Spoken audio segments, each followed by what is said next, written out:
This is Hadrian Radio, coming to you from Free Catalonia, a KA radio production.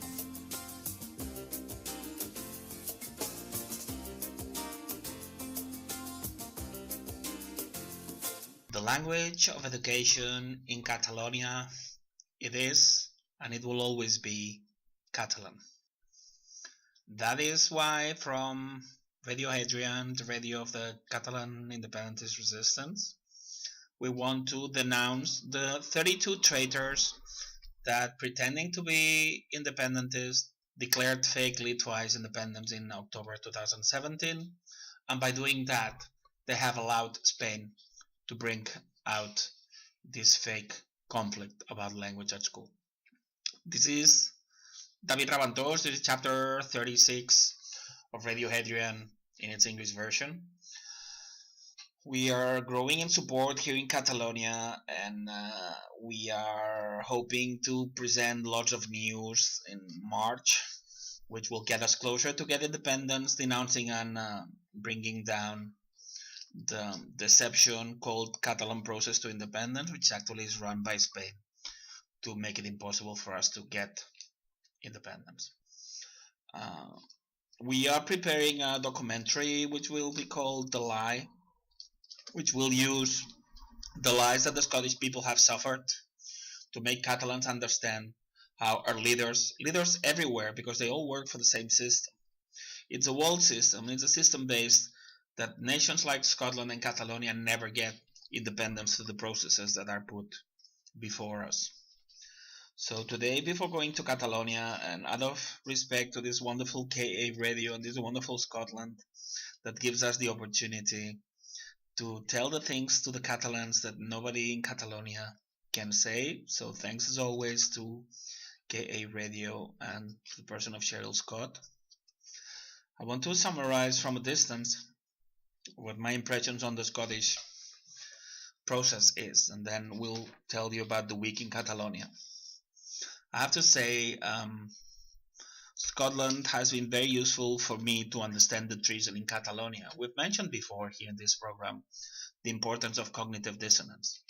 Cognitive dissonance, explained by Leon Festinger, explains how when you have a set of strong values, when you get new information that is contrary to the values you have, that brings you discomfort that you need to solve by changing your view on things, or by other people close their eyes to the new information. So that's why it was easier for me to realize that the Scots had been betrayed by their own side than to accept it on my own side. But I was able to come back to Catalonia, and I checked and I saw that the same pattern was applying. The best way for London to keep Scotland is to have nominally pro-independence leaders like Nicola Sturgeon or Alex Salmond or the SNP running it, because then independence is impossible. There's no better way to make independence impossible than having parties that nominally want independence, but actually they do everything to impede it. It's the same thing in Catalonia. I'll try to explain how they manipulate us to be able, and contrary to what they say, I studied Scotland, I love Scotland, I did a hunger strike for Scotland. So I'm sorry, but the thing of, oh, you know nothing about Scotland won't work with me. As I said, I did a hunger strike for Scotland that was broken criminally, and I was put in a criminal psychiatric ward, and I was tortured with chemical drugs, and they pushed me to the door of suicide. I live under threat because I put my life on the line, not only for Catalonia but for Scottish independence. So I have a right to speak my mind. To me, when I got acquainted with the Scottish referendum, I was naive. I thought that Scotland was going to be allowed to win. And then when the referendum day arrived, and then later I learned that there was no exit polls, that there was no local counting, and that there was no chain of custody, then I realized that it was rigged. And as we said before, to these people always asking for evidence, first, people don't have the burden of evidence. It's the system that has to provide an irrigable process, because they are not gods. They don't have the truth presumption. They don't. We shouldn't buy into this. They have to make a system that is irrigable, and that clearly wasn't the case. It was open to rigging as much as you can think of. But the next thing was a rigging to such the extent that is proven by the tampering with postal vote, the blank ballots, the irregularities in the bettings that shows that a lot of people in London knew beforehand it was going to be no. Everything we've said could not happen with the utter connivance of the SNP, Alex Salmond, Nicola Sturgeon, all your media, and everything you love. And that is the part that a lot of Scots have a problem with.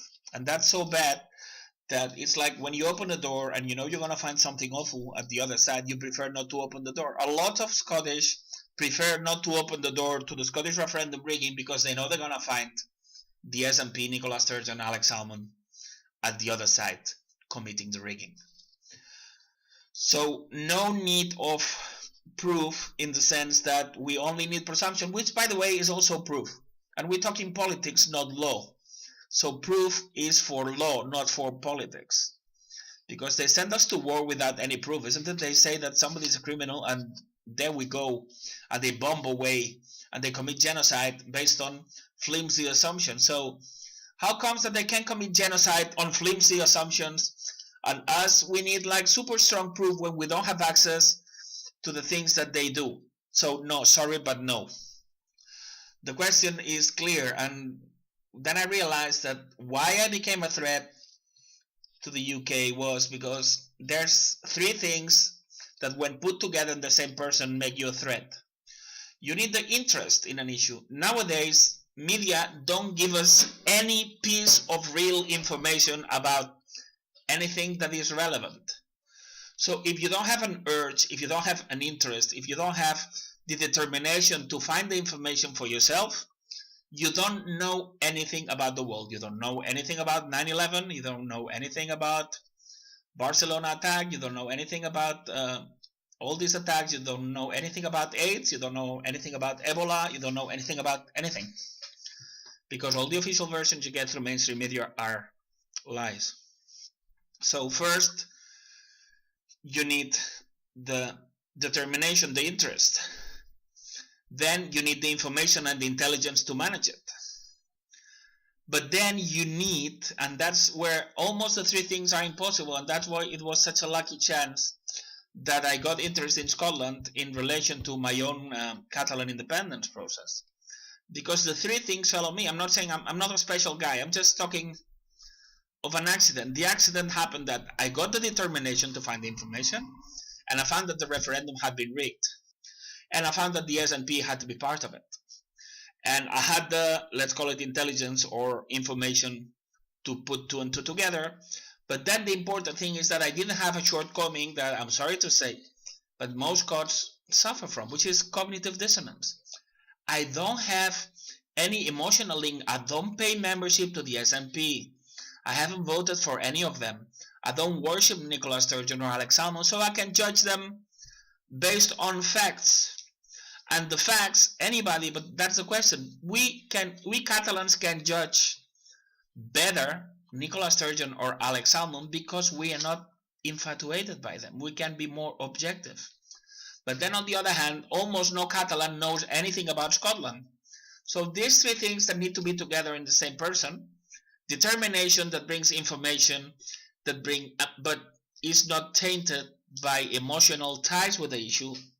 They happened with me, and that's why I started asking questions. And then I realized how Alex Salmond didn't quit in the morning, because the important thing was Alex Salmond to betray Scotland by accepting a defeat that didn't happen. And that's why how infiltrated people in the media started pushing the "we are the 45", because you were more than 45. You won independence in the referendum. But referendums don't bring independence, ever. Look at Quebec, look at Barcelona. We won but didn't win. We explained this in chapter 3 already, how referendums never bring about independence, and chapter 4 in Scotland. So, and then after that, then he resigned in the afternoon. And then he let the royal carpet to Nicola Sturgeon. Nicola Sturgeon, that would have been and nobody, hadn't it been saved in a leadership race by none other than Alex Salmond himself 10 years ago or something. She was like going to be defeated, but then he reappeared in the race and he took her under his wing, and then she is the next, which is highly suspicious, but only suspicious if you are not infatuated with these people. I started telling people on Facebook not to join the SNP because the SNP had betrayed Scotland. After that, there was this almost Nazistic campaign, "Are you SNP yet?" pushing people in a very oppressive way to join the SNP, because the plan was to kill the grassroots movement for independence and put it under the heavily scrutinized and hierarchized or pyramid system of a one party. Scotland is almost a one party regime nowadays, and it was important for London to control everybody, and that's why after losing, the SNP multiplies by 5 the membership, which is highly irregular if you look at it from a distance, of course.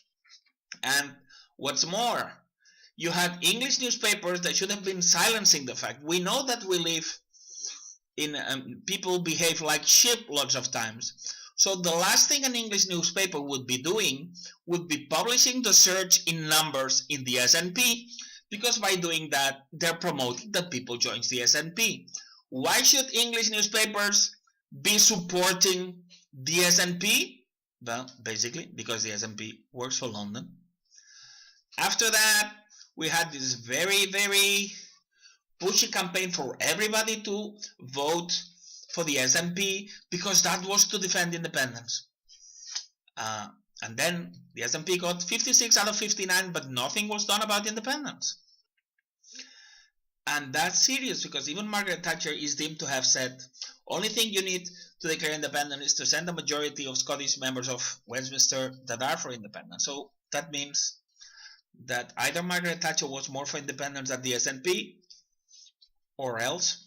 Also, in Bella Caledonia, there was an article of a councillor called Patrick S. Something saying that getting 25 seats would be reason enough to bring the matter of unilateral declaration of independence to the grassroots. That never happened. The manifesto of the SNP in 1997 said that sending a majority of seats to Westminster for the SNP would equal to declare independence. So you've been fooled. And things need to be approached like this, because we've been fooled in Catalonia the same way, but at least now here in Catalonia, we are challenging both of them, Madrid and Barcelona, because they're in cahoots, and the way to be in cahoots is to pretend to attack one another. And you know, the BBC or a TV channel putting a gorilla instead of Nicola Sturgeon, so a lot of people in Scotland love Nicola Sturgeon. It's too basic. It's too basic, this reverse psychology shit thing. It's too easy. And then after that, there was a criminal campaign forcing everybody to vote SNP 1 and 2, which I said in advance it was very bad. I was going to bring Unionists more seats, and that's what it happened. This mad system you have of vote 1 and 2, which must be one of the most perverse voting systems in the world, and it's not an accident. Voting systems should be simple so people know what they're voting. What's the point of giving universal voting rights if then most people don't understand exactly how it works? And it happened what it was supposed to happen, that the Tories got a lot more seats than they would have had a strategy had been done where SNP had only competed for vote 1 and vote 2 had been for a coalition of pro-indie parties. We said that, and we've been proven right. Around 20 or 30 seats were lost. But before that, we had Stephen Noon. Stephen Noon, the head strategist of the Yes campaign, he came to Barcelona invited by blatant Spanish moles, Joan Vives and Soler Vicens and Elisenda Palousier, which are very big friends of Anarque, which is another mole that is very active in Bella Caledonia and in the Scottish movement. She works for Spain, or better said, she works for the New World Order, Americans, British, Spanish, anything against independence. And now she is the wife of 30-year-old double agent Joan Vives and Soler Vicens. So That's the level of infiltration. We know the names, and that's why they hate us. And this Stephen Noon was telling the official lies and about how they scared people and how they did these things. And I challenged him, and the guy almost fainted. And I had the immense sensation he almost had a heart attack and he was running away from me. The head strategist of the Yes campaign is a Westminster shield. And I would like to know who elected him. It must not have been a lot of people.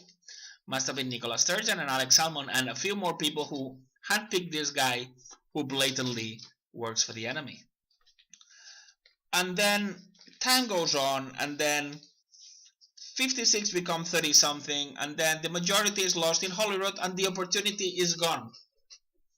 You've had majority in Holyrood, you had a referendum that your own side stole from you, you've had 56 out of 59 and still no independence. Your time has passed, but you have to take future in your own hands again. I was in Glasgow. I managed to squeeze myself in the Sky's News, in the Sky channel once. I visited the Yes bar. It was sad. It was just a touristic trap. No political debate, no anything. It's just like a memory of, when we almost were independent. It's the same thing in Catalonia. They want to murder independence for 100 years. No referendum. When I see people, and it breaks my heart, talking about referendum 2, referendum 2, referendum 2. Quebec lost 2 referendums. Catalans have won 2 referendums, but they don't count. You got the first referendum stolen from you. Referendums don't bring independence.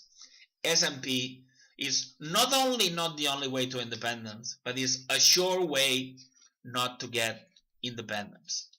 SNP is the Trojan horse to avoid independence in Scotland. If you are not blinded by cognitive dissonance, is so easy to see. And that's the effort you have to make. If you want independence, you don't want the SNP. If you are for the SNP, you're not for independence of Scotland. It's hard, but it's a hard truth. It's the same thing in Catalonia as well. Now we go down to it. In Catalonia, 2 years ago, Muriel Casals, a leader of the grassroots movement, was run over by a bicycle and she died in very extreme circumstances. Strange. No investigation. They gave it as an accident. I denounced it. I said that I didn't believe the official version. And then some very close friends to the Catalan president start slandering me. And when I'm in the middle of the hunger strike, I'm pushed and locked in a psychiatric ward, chemically tortured and misdiagnosed and pushed to suicide. It's something that you would think out of North Korea, isn't it? But no, it's Barcelona. Then 6 months ago, the false flag attacks in Barcelona to scare people, to make love their own police that collaborated in people being hit a few months after that, in the 1st of October, of that mockery of a referendum. A referendum that was not in our roadmap, because referendums don't bring independence. Only UDI bring independence. That's why there are so many MI5, MI6 agents infiltrated in the Scottish independence movement talking about Rhodesia and Northern Ireland and stuff. The only way to independence is UDI. So when you have people scaring you against UDI, they're scaring you of independence. People scaring you of independence can either be fixed as 2 or more planks or work for the enemy. Only UDI brings independence. If you don't want UDI, you don't want independence. The same way as if you want to win a swimming medal in the Olympic Games, but you don't want to get wet or jump into the swimming pool, you cannot have both. If you don't want UDI, you don't want independence. They have brainwashed us into make us think that the way to something is the only way not to get it. Believing in referendums is like believing that chopping your head will bring you to live forever. If that's the kind of idiocy they have managed to brainwash us into us. I started mentioning the language in school because now it's something that is very peaceful. Catalan is a very central thing in Catalonia. The only way to preserve our language is independence. Spanish is a majority language in television, in radio is getting even, in newspapers, though it's getting even because of free translation of newspapers, but it's a majority in computer games, it's a majority in books, and very importantly, it's a majority in justice. A lot of people are scared of talking Catalan in court because they think they might be sentenced even when they're right or they've done nothing wrong. But this is a peaceful subject. Only like a half a dozen of people contend this fact that it's to give better opportunities to people here so everybody speaks Catalan and Spanish. But this touch has been brought about by unionists, and that again is reverse psychology. Our side betrayed us by not declaring independence twice in October and making the world think they had, but they didn't. These things don't reach you. Most of our leaders have been saying in court, it was symbolic. We never thought it was going to be true. We were not ready for it. So these things, maybe they don't reach you, but they reach here. It was mockery. It was mockery. 1,000 Catalans were hit. One Catalan lost an eye. Millions of Catalans were traumatized by what we saw on television for something that was not serious and was symbolic. Now they're talking about the republic they didn't declare. There's no Republic of Catalonia because there was no declaration of independence. They read a text and they voted something else. One of the biggest deception, if not the biggest, in the history of Catalonia. So this thing of attacking Catalan at schools, it's an easy, cheap way to have the uninformed masses to rally behind the traitors that didn't declare independence, because now they appear in Catalan television and Catalan newspapers talking in favor of Catalan language in schools. Well, if they had declared independence as they had to, as they said they had, we wouldn't have this problem. So it's fake. It's just to go to our guts so we don't use our brains. We need to win independence in Scotland and Catalonia. We need to be excellent. We need to activate our brains. Some brains are stronger than others, so everybody has to do its best. Not everybody is equally informed. Not everybody is equally intelligent. Not everybody is equally courageous. Not everybody is equally honest. But we have to give our best. If we give our best and if we organize ourselves, we're going to win this. But we have to give our best. We should stop following any mainstream media. The National is not better than the BBC. Forget it. The National has linked with the CIA and had shared the same chief executive officer with Trident or Lockheed Martin, which is the one that furnishes the missiles to. Forget it. Its parent company is so close to the CIA headquarters that they can meet to have a coffee every day. So forget it. And then for the rest, in Catalonia, it's been a week like fight in the pro-Indy side with people that were not dead 2 years ago. For some of us that have been fighting for independence since 1990, to see people that have arrived 2 years ago out of nowhere, it's marks of infiltration. We already mentioned this. And then we have the Spanish police leaking some reports in which they attack some so-called political leaders, but it's a way to promote them. And then we have had, funny, because we attacked Jaume Roures, which is a media tycoon here, that they're trying to pass as pro-Indy, but he is the contrary. And it happens that his partner, Tacho Benet, for first time ever, he dared entering my Facebook wall to attack me. Why? Well, I don't know, but coincidentally, I'm the one that has spoken here in Radio Hadrian more strongly against his partner. Quite a coincidence, isn't it? A big wig which has made a lot of money out of lying Catalans find some time to go and attack me in my wall, which is something that I had never done before, because I've talked about this Jaume Roures mafia guy. Peculiar. And then we've had a lot of people that won't be relevant to you, but are relevant to Catalan process, saying that they knew it was not serious. They were saying what people wanted to hear. Then we have an infiltrated in social media, which is called Marc Serra Pares, saying how he was investigated by Spain. But it happens that he has been caught red-handed with illegal rental of touristic apartments. There's videos on that. There's a case on that. Spain would demolish him if he was not a mole. He wouldn't be going for him for democratic things. He would go for petty theft, which is what he is. But the last one, and that's why I want to explain, is we've had this Mireia Boya. He's from a splinter party, a tiny party called CUP. And she's been made a hero in the social media and in media, and that explains how advanced the genocide of Catalan brains is after 300 years of Spanish occupation. This, contradicting most of the leaders that says that everything was a joke, she has said that no, Catalan Republic was declared back in October, okay? And she says that she believed it. And then she becomes instant heroine. But there's a tiny winning detail that puts things in the right context. How on earth does she go to declare to a Spanish court if Catalonia had declared independence? Yeah, sure. Imagine the case, huh? So you declare in Parliament independence, and then you have from Nicola Sturgeon down saying, well, it was symbolic, it was not real, we were not prepared for it. Yes, and then you had somebody from a smaller party, if it was the case, saying, no, it was real. So first, she's contradicting people with much power than her, so it's like her opinion doesn't really count much compared to the president of Catalan Parliament that said that what she read was symbolic, isn't it? If the president of Parliament says it was symbolic, how a backbencher like Mireia Boya can contradict that? But worst of all, if Scotland had declared independence, why would somebody from Scottish Parliament go to declare to a London court? It beggars belief. But that, when you don't have any free media, and when everybody you believe in works for the other side, they can make that pass as the truth.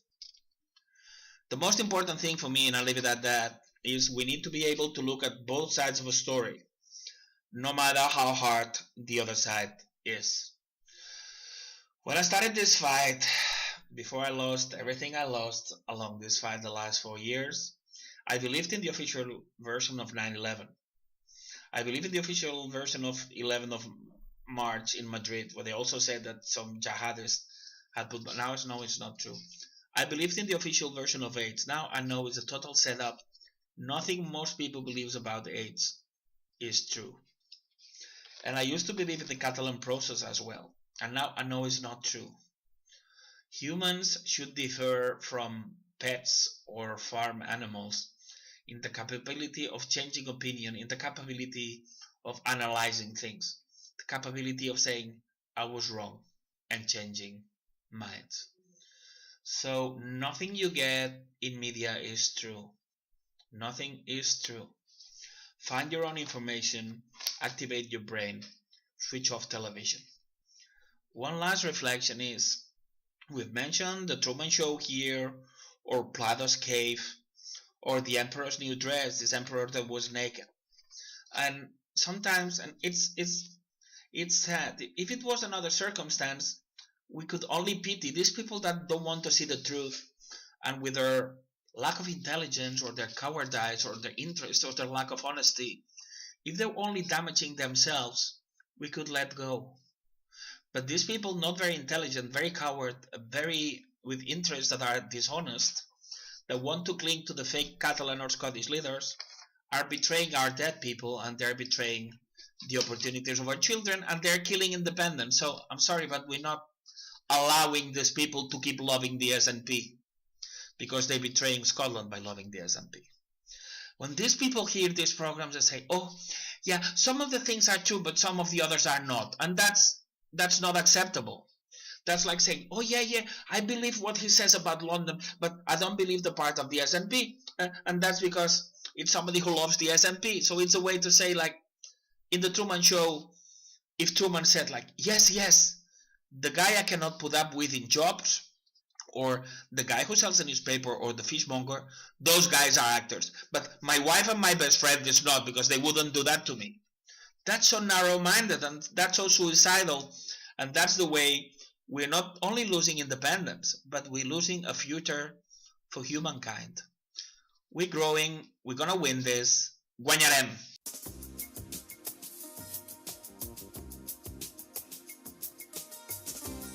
This is Hadrian Radio, coming to you from Free Catalonia, a KA Radio production.